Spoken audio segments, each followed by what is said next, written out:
আজকে এই চাল কুমড়া শাক এনেছি। শাকটা এতটা ফ্রেশ আর টাটকা ছিল, তাই দেখেই নিয়ে এসেছি। এই চাল কুমড়া শাকটা খেতে আমার কাছে অনেক ভালো লাগে। তো আজকে রান্না করবো এই চাল কুমড়া শাক। আসসালামু আলাইকুম, আশা করি সকলেই অনেক ভালো আছেন। নতুন আরেকটা ভিডিওতে অনেক অনেক স্বাগতম জানাচ্ছি। তো এই চাল কুমড়া শাকটা আজকে রান্না করব। তো এটা কোটাকুটি করতে একটু সময় লাগে। তো এটা কোটাকুটির জন্য সাইডে রেখে দিয়ে আমি রান্না বসিয়ে দিয়েছি, কারণ অনেক দেরি হয়ে গিয়েছে। তো এখানে আমি চাল কুমড়া শাকের সাথে আমি একটা লাউও এনেছিলাম। তো আজকে লাউ দিয়ে ডাল রান্না করব। এর জন্য আগেই আমি ডালটা সুন্দর করে ভালো করে ভুনে নিয়েছি। এখানে আমি পেঁয়াজ হলুদ মরিচ লবণ দিয়ে সুন্দর করে ডালটাকে ভালো করে ভুনে নিয়েছি। ভুনে তারপরে এখানে লাউ কাটাগুলো সুন্দর করে দিয়ে এটাকে এখন সুন্দর করে ভালো করে ভুনে এখানে পরিমাণ মতো পানি দিয়ে দিয়েছি সেদ্ধ করার জন্য। তো এই যে লাউ দিয়ে ডাল খেতে সত্যিই খুব ভালো লাগে। কখনো রান্না করে দেখবেন যদি খেয়ে না থাকেন। আমি তো ঝটপট এই লাউ থাকলে আমি লাউ দিয়ে ডাল রান্না করে মাঝে মধ্যেই খাওয়া হয় এখানে।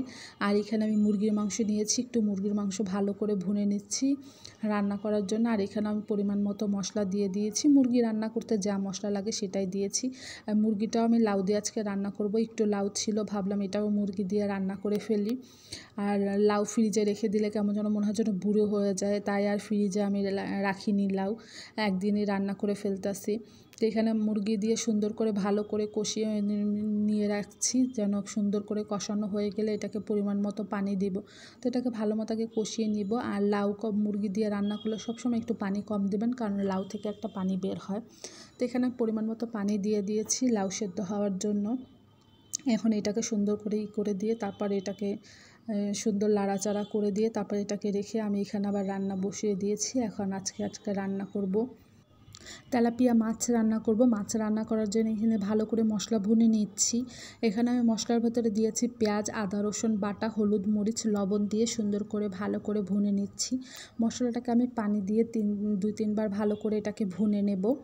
আর মশলাটা যত ভালো ভোনা হবে খেতেও তত ভালো লাগবে। আর মশলাটা ভালো ভোনা না হলে দেখা যাবে হলুদ মরিচ একটা আদা রসুন বাটার একটা গন্ধ আসতে থাকে। তাই জন্য আমি মশলাটাকে পানি দিয়ে ভালো করে ভুনে নিব। ভুনে নেওয়ার পর এখানে পরিমাণ মতো পানি দিয়ে দিব মাছ সেদ্ধ হওয়ার জন্য। আর মাছটা দেওয়ার জন্য প্রথমে পানিটা যখন ভালো করে ফুটবে তখন আমি এর ভিতরে এক এক করে ভাজা মাছগুলো দিয়ে দিব। আর তেলাপিয়া মাছ আগে আমি সুন্দর করে ভেজে রেখেছিলাম, সেগুলোই এখন একটা একটা করে দিয়ে দিব। আর দেখেন মাছটা অনেক ভালোই বড় ছিল। আর তেলাপিয়া মাছ খেতে তো খুবই ভালো লাগে। কার কার তেলাপিয়া মাছ খেতে ভালো লাগে অবশ্যই জানাবেন। তো আমি এখানে সব মাছগুলো এক এক করে সুন্দর করে সাজিয়ে দিয়ে দিয়েছি। আর মাছ দিয়ে বেশি লাড়াচাড়া করা যাবে না, তাহলে মাছগুলো ভেঙে যাবে। তো এখানে ভালো করে যেন হয় তার জন্য আমি পরিমাণ মতো পানি দিয়ে সাথে একটা টমেটোও দিয়ে দিয়েছি। সব কিছু দিয়ে একটু ঢাকনা দিয়ে রেখে দিব, এমনি সেদ্ধ হয়ে যাবে, রান্না হয়ে যাবে।